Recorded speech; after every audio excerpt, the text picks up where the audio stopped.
Good morning, folks. It's Harry Swaminathan. It's July 3rd, about 7:45 a.m.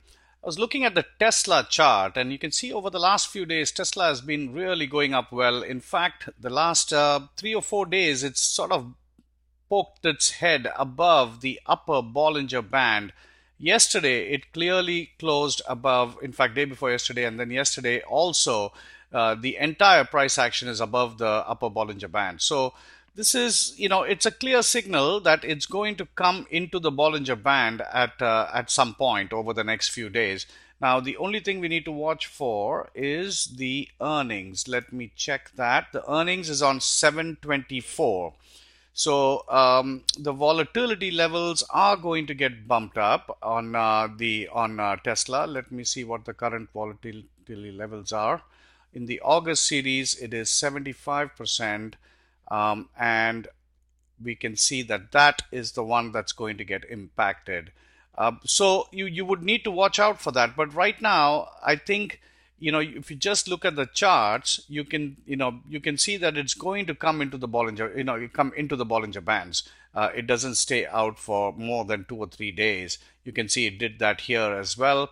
But whenever it does that, it does come back into the Bollinger Band. So, over the next 1 week or so, I would expect Tesla to come back to around 110, whatever. So you could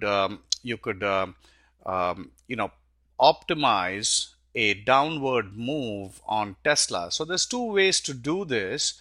I would say, because the volatility is going to be increasing towards earnings, we are probably better off by buying a debit spread, because a debit spread is going to be Vega positive. So what we would want to do is something like this. If we can buy a debit spread, let's say 110 to 105 is a $2 debit, and let's say 110 to 100 is a 370 debit, 630 reward. So I would put this trade and keep it small size. 10 contracts is fine, because it is still on an upward move, but I think it's going to come down, and we can get a bump up from the increasing volatility as it approaches earnings.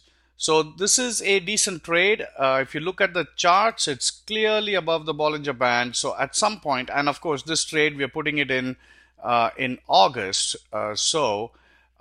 We have 44 days to expiry. So obviously it's going to go past the earnings point, which is good.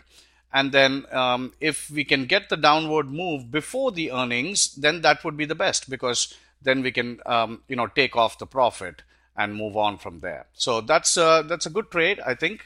And let's see how it works. Tesla is it's a stock on the move. It's a stock in play right now, but I think because it's so far above the Bollinger Band, that makes this a good trade. Thank you.